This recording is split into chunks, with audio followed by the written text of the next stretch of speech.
all set? Okay, welcome back to the AccuHealth NJ podcast. If you don't know by now that my name is Dr. Michael Bays, it's here on my pristine white lab jacket, along with my colleague, the esteemed Professor Gregory DeBay. And today what we're going to talk about is women's health. So what I like to say about women's health is here in this clinic we treat everything from menarche, when you start your period, all the way to menopause and everything in between. The only thing we don't do here is deliver the babies, but we induce labor, we flip, we treat fertility, and all that stuff. But before I start getting into it, Greg, do you have anything that you want to start off with or address as far as women's health, as far as like questions, things of that? You've been in the practice. I'll start with a statement that framing and making sure that your patient is in a calm state and delivering the message, not just resting on facts, but also making sure that how the fact lands is a very big part of. Right, we communicate, right? Yeah. That's like if we don't do anything here, we communicate. Because that's important, because if we talk about menarche to menopause, we didn't start in a very linear fashion where we started treating like, young women with uncomfortable periods, and then we went to fertility, and then we went to breech presentation, and then we went to inducing labor, and then to menopause. It all kind of just like randomly started with fertility. I've been doing this for 20 years. When I started having children, my gynecologist, or not my wife's a gynecologist, had studied acupuncture. And he was a big proponent of it, but realized that for him it was like way too much, and he stuck with gynecology.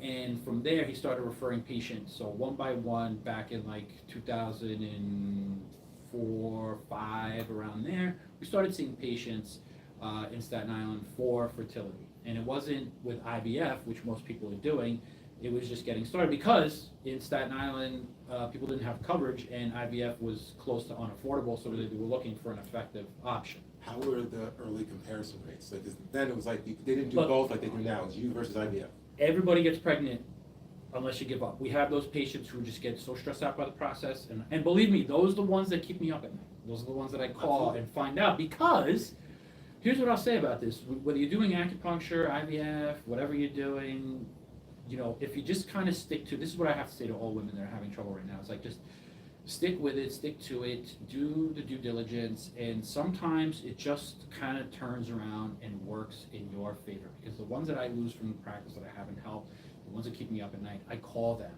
and I'm like, did you get pregnant? And guess what? They do.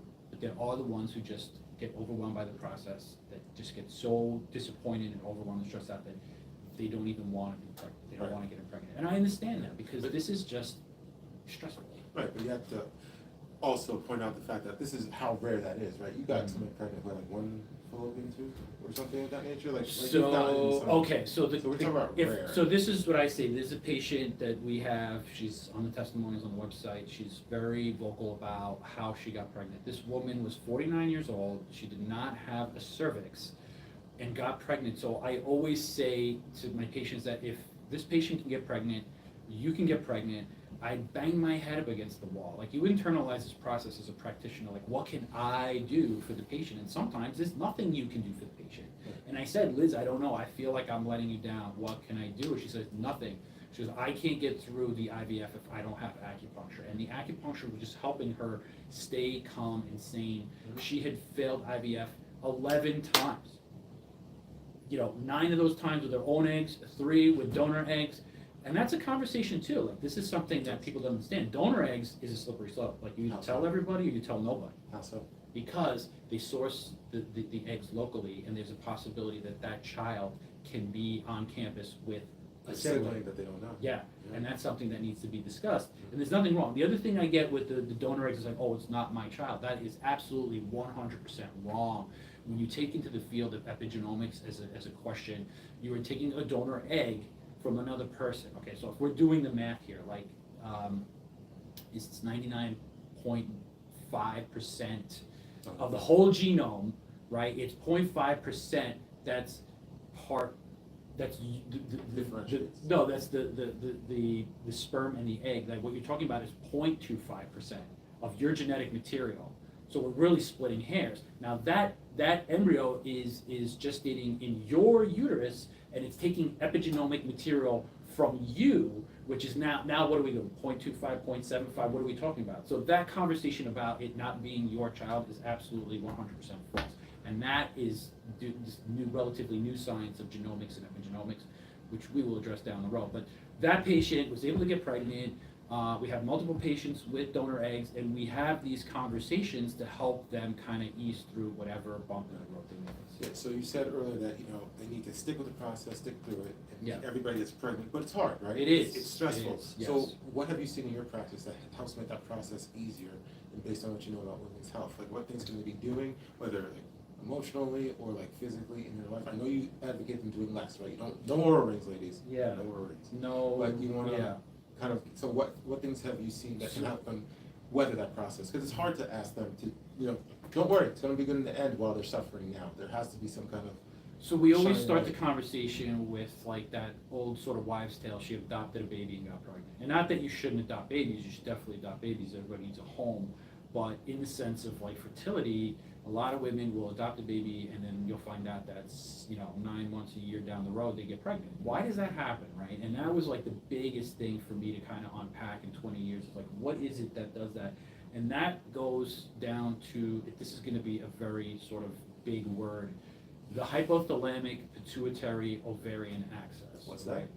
The hypothalamic pituitary ovarian axis is a cascade of chemicals and hormones. So when you say to somebody, which is dismissive, oh, it's in your head, it's not in your head. It's in your brain. It's brain chemistry. So the stress of not getting pregnant is literally getting in the way. So when you have that child and you're not stressing about getting pregnant, then the brain can communicate with the reproductive organs. It's that simple. But the release of oxytocin, the release of gonadotrophic hormone that tells the pituitary gland, to the ovaries when they release estrogen and progesterone gets hijacked by cortisol. It's a stress response and everybody's under stress, and that's why they have difficulty getting pregnant.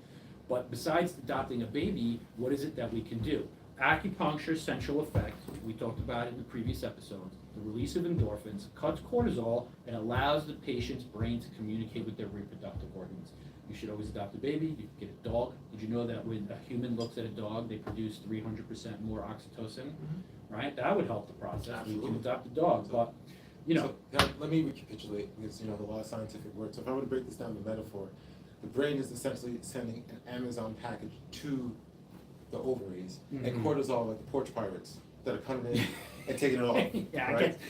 I would assume that yes, that's a great analogy. Yes, cortisol is the porch pirate that hijacks like the gonadotrophic hormone. But So acupuncture is a way to make sure the Amazon packages stay on. that's the route. ovaries- That's the ring ovaries camera porch. where you catch the porch pirate, Exactly. then you call the police and they come and catch them. But Yeah. I like that. I like that. But it's so much more than that, because really, usually I would treat a patient and I would like treat symptomatically, and they would say, oh, my uterine lining is not great. Did we set up? Okay, so when we left Staten Island, we came to New Jersey and we opened up our practice. Everybody had coverage and everybody was doing IVF. And that's great.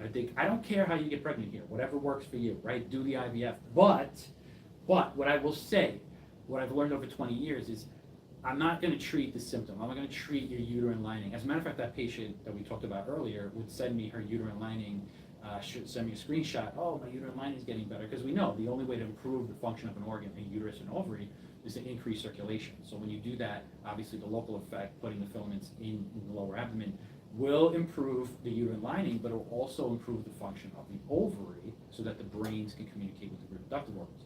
So with that being said, when we're doing IVF, treating just the root, the symptom, I kind of backtrack to say that maybe this is a little bit wrong. What I want, and I tell my patients, like, I want you to go for it, right? I want you to get pregnant naturally, because it's not going to happen, right? They've already told you, your egg's bad, you're too old, you're running out of time. So what have you got to lose? Yeah, might as well have right? fun while you have it. Reintroduce the intimacy, and then use the IVF as a backup. But I'm going to treat the patient, I want to regulate, and that's why I want to know, what is the quality of your period like? And here's the thing. When we say menarche to menopause, the culprit was the overuse of the pill, right? After being on the pill, oh, they put me on the pill when I was 15 because I had a horrible period. After 15 years, and you're 30 and you're trying to get pregnant, well, guess what? The body doesn't react to that, right? And that was where the big linchpin problem was. So what I want to know is like, well, why did you have cramps, right? Can we straighten that out? Can we fix it? Do you get migraines with your cycle? Can we fix that, right? Do you get breast tenderness? Do you get clots? Is your period all over the place, right? These are all indicators that hormone is, the hormones are messing with your cycle. So Right. if it's like, is it every 28 days like clockwork? No, that's not a normal cycle, but they've been told it's normal. As long as it comes and it has cramps, it's normal. So, can you describe what a normal period should A be? normal Like, period just should be every 28 days, symptom-free, track it, or don't wear a white dress. Now, I will preface that by saying that I am painfully aware that I don't have a uterus and ovaries, but I've been doing this for 20 years, and I have a wife and 2 daughters at home, and I don't want them on the pill either. And not because I'm trying to, be part of the patriarchy, I just don't think it's a healthy thing, right? And I think there's a problem. If we could get that girl, that's why we go to Menarche. If we can get that young woman when she's first started forming and kind of straighten it out, then she won't need the pill, and then hopefully down the road not have a problem with fertility issues. Follow-up question, sorry to put you on the spot, but part of your advice, is it about the oxytocin? Does oxytocin play a part in the fertility process? Oxytocin does play to it, and that's the nesting hormone that comes from intimacy, which is robbed from you because you've been told that you're not going to do it. You have to do it here. You have to do it with IVF. And listen, there's nothing wrong with IVF. There's great doctors, but some people take a strong line and they'll say like, they'll look at the AMH and they'll say that the AMH is low. And I'm like, after treating people through multiple failed IVFs, I've seen the AMH change in real time, but they'll say, oh, no, there's nothing you can do about that. That's garbage, right? We can fix it over Let me time. ask you a question. I've been working with you for about 6 months now, and I've noticed a pattern. I don't know if it's a recent thing, so I was going to ask you. Over the span of 20 years, I've noticed that after time one, even if it's a minor thing, it goes immediately to catastrophization. It's like, you're broken, let's fix you, right? And I've noticed that you come with, like, you ask more probing questions before you go to, you want to see a doctor, and you never give them the notion that they're broken. Is that a new trend, or was it always like that? Like, back 20 years ago when you started on Staten Island, everybody had coverage, were they more, like, encouraging to the person trying to get pregnant and not treating them like they were like broken and defective? Because I feel like that's a narrative. That they're coming to us and people are telling them that they're So they're what right they at the time. have is the information at the time, which is a blood test, and a blood test is like a frame in a film, right? It's not to say that things don't move or don't change, because getting back to like treating the symptom, what I want for all my patients is to get pregnant naturally. And once you start to regulate and harmonize the cycle, then it is a possibility, because we've seen it when I had patients coming in for menopause, right? 46, 47 years old, a woman coming in treating menopause, never gotten pregnant, had kind of resigned to the fact that she was never going to have children, and she came in and we treated her, and she got pregnant at 48, which is like a near impossibility if you ask a fertility specialist. But that's not true, because what you're actually doing is acupuncture. Like, once you start harmonizing, you're really turning the clock back in time, right? And the patient is in a better profile. That's why we want to treat you to get pregnant on your own, regardless of what intervention, chemical, pharmaceutical, intervention. We want the body to kind of like harmonize so that you have a better success rate of IVF, right? And that involves intimacy. That's the oxytocin piece to it. Like, if you're disappointed and some women will like drop out of the workforce and isolate themselves from all the disappointment. That's not a good place to be. And then, you've been told like, you failed multiple times. It's the disappointment. Your husband's in the other room. You're suffering. The intimacy is a big thing. We always tell people that we have to reintroduce intimacy, because even if it doesn't work, right, it still needs to be in place for the days that you transfer of IVF, because, right, the brain has to communicate with the reproductive organs, and there are mechanical and chemical signals from intimacy that just help the process in the end. Yeah. No, and that helps too, because as we've seen, it's very isolating. Like, if you're not getting those hormones to feel that somebody's there with you, regardless of how it got there, right? The person's gonna feel like, oh, I'm failing and I'm alone. Yeah. And because it's such a unique experience, because here in Cornwall, Nutley, I've had to deal with women who've lost children, and unfortunately, it's nobody knows what to say, and they feel that, and only somebody who's lost them can tell them. So it's a very isolating experience. So having that. Are you intimacy- referring to like frequent miscarriage? Are you talking about failed IVF or frequent miscarriage? 'Cause that's miscarriage. Miscarriage. Not in fertility space, just in their history, Right. whether they're coming from me Well, or like a family member has had one. Yeah. My point is to say that, having the regular intimacy keeps that oxytocin going. So even if there are setbacks, the person doesn't feel alone. Because I've seen both cases in where the couple has a setback, the woman feels supported by her husband. They're still bonding, they're still going together. It doesn't feel like a chore for the husband. So they seem to weather it better, rather than the woman kind of feels like, I don't know what he's thinking, I feel alone. And I've noticed that patients in those two frames, that the patients that feel alone tend to take longer than the ones that feel supported. Well, if you've been told, like, we're gonna do this and we're gonna do it in a lab, that kind of removes the male component. Yeah, And it's then like, oh, when that they got it. fails, it fails because you've removed the intimacy and made it all about the science and the process. Yeah. I think in the case of like frequent miscarriage, you're talking about more of like an egg quality issue, where we would say, which we've treated outside of IVF and with failed multiple IVF miscarriages, is that that's more of an egg quality thing. What we want to do is improve the function of the ovary to produce better quality eggs. And although it is uncomfortable and terrible to go through, it's not the end of the road. And there is another wives' tale, like you got to wait 6 months and try again and give your body a chance. And so I like to work with frequent miscarriage like around 4 months. The egg that's developing to be fertilized of good quality takes about 4 months, 120 days. And that's a good time and a good space to give yourself. And it is also successful too. We do treat frequent miscarriage and So we're focusing a lot on pregnancy, but we're talking about menarche to menopause. So what about the other two stages of life? Right? So How we long have is that for that? pregnancy. We do flip babies here. There is a protocol, UB67. They teach it all in the books. I would say that, I wouldn't say it's a home run. It's like maybe if it's 50% successful, it's better than having having a C-section. But also, we also refer out for Webster technique. That's helpful too. And if you can do a lot of things, it only moves. And listen, I tell this to everybody. It's like what you want, what the doctors want, what the doula wants, what I want, is not what the baby's going to do. So you just have to kind of stick with it. And then we induce labor. But this is where we learn. So we treat fertility, we treat aches and pains. But I love the shit that comes out of left field. And this is the call I get. I saw on Facebook that you can induce labor. I'm like, yeah, we can induce labor.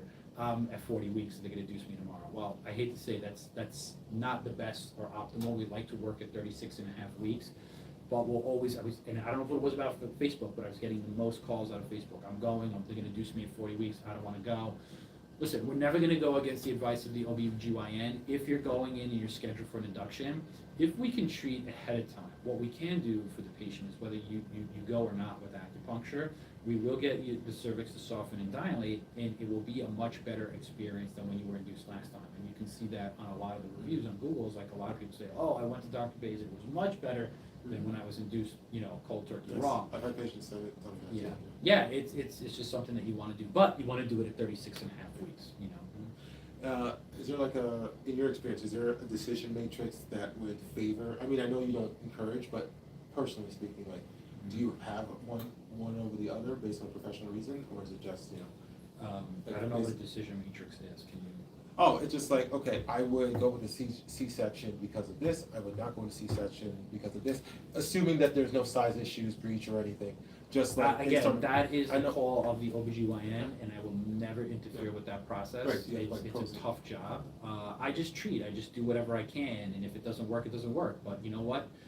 Sometimes it does, and to sort of like a statistically relevant event, speaking about statistical relevance, getting back to fertility, is like some people have been told you're never going to get pregnant, you're going to have to do IVF.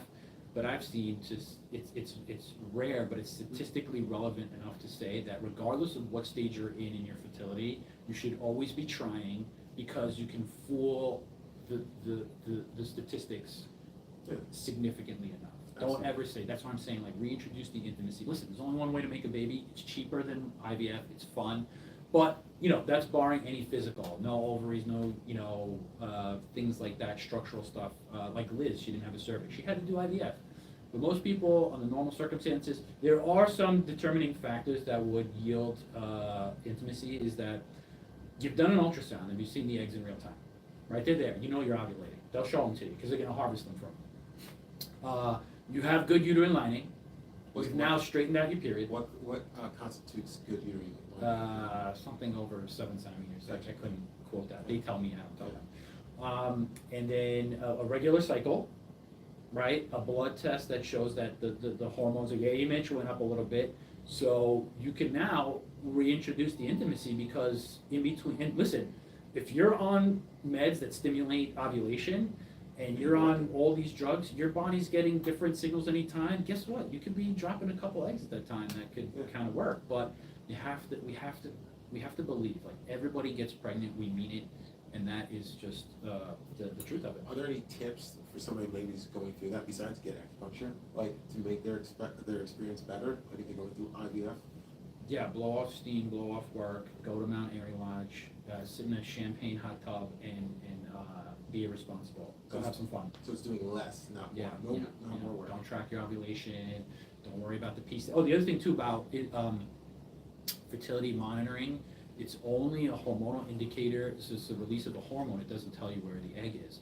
Where we find a lot of the problems, we tell if you're going to be intimate on day 10 to 25. I think today's society is stressful, right? Bodies don't work optimally. The egg could be a little bit slow. The fallopian tube, the Cillian fallopian tube could be not as active. So day 10 to 25 is a real number because day 14 is only somebody on a 28-day cycle. If your period's going from like 25 to 32, you know. Especially still. Yeah, exactly. So I guess now we'll just talk about menopause, right? You're at the end of your reproductive cycle. People tell you, what do they say about menopause? Oh, you're crazy. You're not crazy. If you're experiencing anxiety, again, if you're not acknowledging any sort of history of trauma, okay, if there's no history of trauma, if there is trauma, you need to get help. If there isn't trauma and you're feeling this anxiety, then what you're looking at is the progesterone surge, right? What is menopause but like an extended horrible period? It's a withdrawal from estrogen and it wreaks havoc. So what you're experiencing so what does it come to? Anxiety, insomnia, hot flashes, night sweats, and palpitations. That's like kidney, heart, and immune deficiency, right? We've been treating it. You know, they recorded this information in 1200 AD. We've been treating it before that.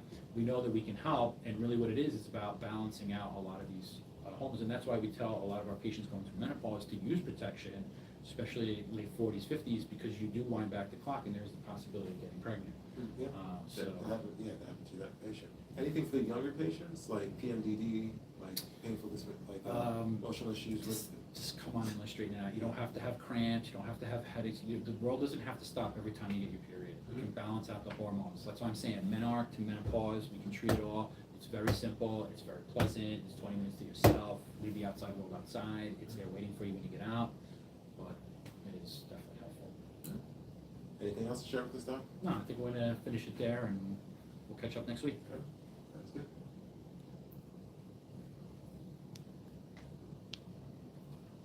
Want to do the phone with him now? Questions? Yeah. Ready? Steve? Oh, me? Yeah. Want you to pull up a chair from the room, or how Yeah. we should this one? I'm fine.